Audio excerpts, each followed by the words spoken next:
Now we're gonna find what we call the area sector area.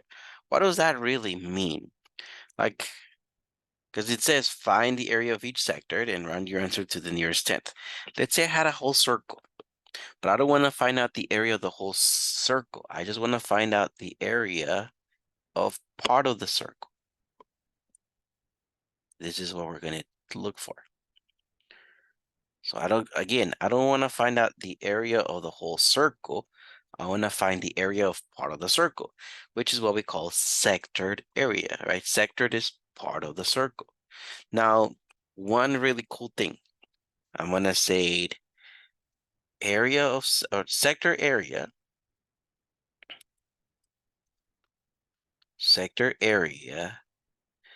divided by circle area is equal to, it's going to be equal to another fraction, angle of sectored divided by angle of circle. So the sector area divided by the circle area, it is equal to the angle of the sector divided by the angle of the circle. All right, let's take a look at what do I mean with this. So let me write this as two fractions equal each other. The sector area, well, I don't know what it is, right? Because I'm finding the sector area, so I don't know what it is. So I'm gonna call this X. The area of the circle, we talked about it yesterday, or actually last week. We talked about last week that area of the circle. Remember, area of a circle was radius squared times pi. And then the radius here is 18, so I will go 18 squared times 3.14, right? That's the area of the circle. Now the angle of the sector, you guys see this 240? The angle of the sector is 240 degrees. The angle of a circle, like if I was to do the angle around the whole circle, wouldn't that be 360? So guess what? It's going to be pretty simple. It's going to be pretty nice. I'm going to say my sector area is going to be 240 divided by 360 times 18 squared times 3.14. You see that?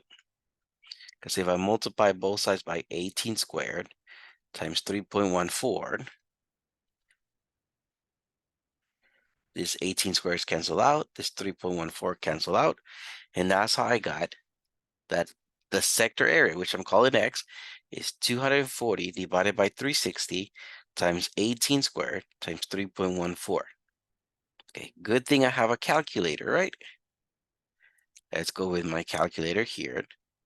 So let me do my fraction here. 240 divided by 360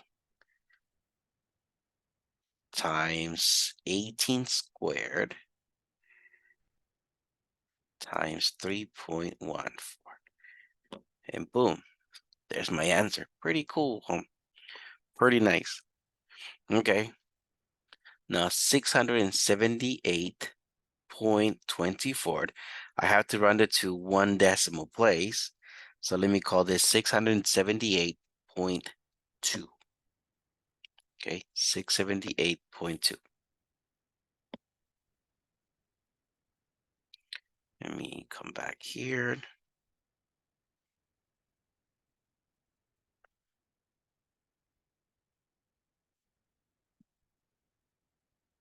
That was not that bad. Let's take a look at number 28. Remembered area of sector divided by area of circle. It's equal to angle of sector divided by angle of circle. Now the area of the sector, I don't know. That's what I'm solving. The area of the circle, I see that radius is 13, so it'll be 13 squared times 3.14. The angle of the sector I see is 270. The angle of the circle, the whole circle, is 360. So if I multiply both sides by 13 squared and 3.14, this 3.14 and this 13 squared cancel out. So I get that x is equal to 270 divided by 360 times 13 squared times 3.14. Let me get my calculator here. So 270 divided by 360 times 13 squared times 3.14. Now this 9 will push this 9, but because this 9 is at the limit, pushes the 9. This 9 pushes this 7. So my answer will be 398.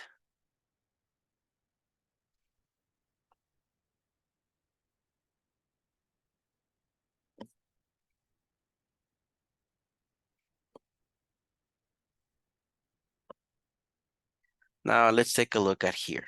A circle with circumference of 38 has an arc with length 14.9.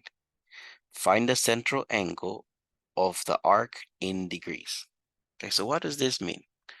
Let's say we have a circle here. And let's say the circumference, so the distance around the whole circle is 38. The whole distance around the circle. But there's an arc that is 14.9. So let's say this right here. So it's only part of the circle. The whole circle is 38, but part of the arc, there's an arc that is 14.9.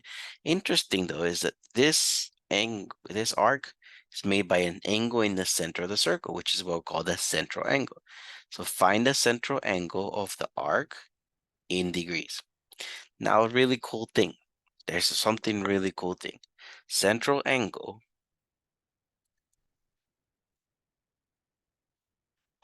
divided by circle angle is equal to arc length divided by circumference.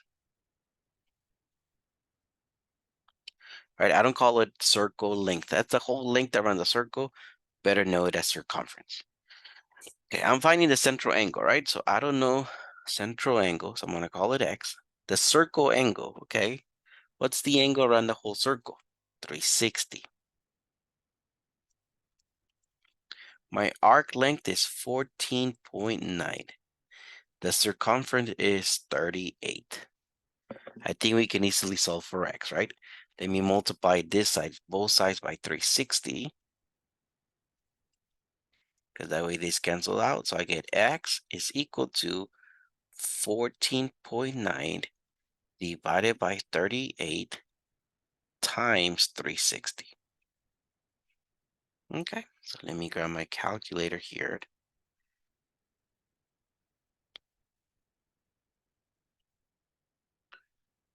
14.9 divided by 38 times 360. Rounded to one decimal place. So I'm going to call this 141.2.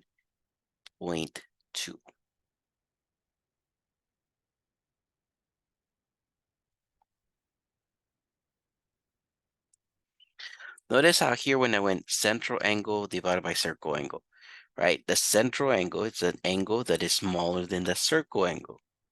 The arc length divided by circumference, right? The length around the arc and the length around the whole circle. The arc length is smaller than the circumference.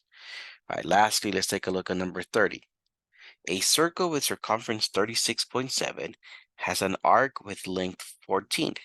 Find the central angle of the arc in degrees. So I'm going to use the same formula. Central angle, I have no idea how big is the central angle. Divided by 360, right? Because it's divided by the circle angle.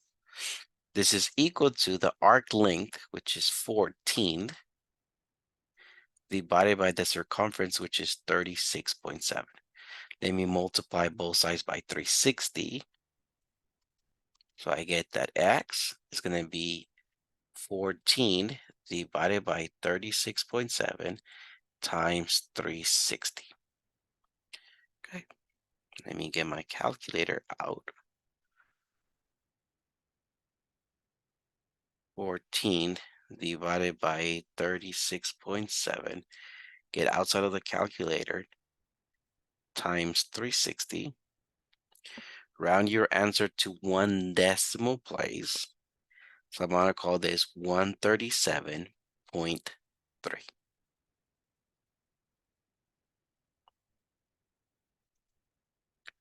137.3.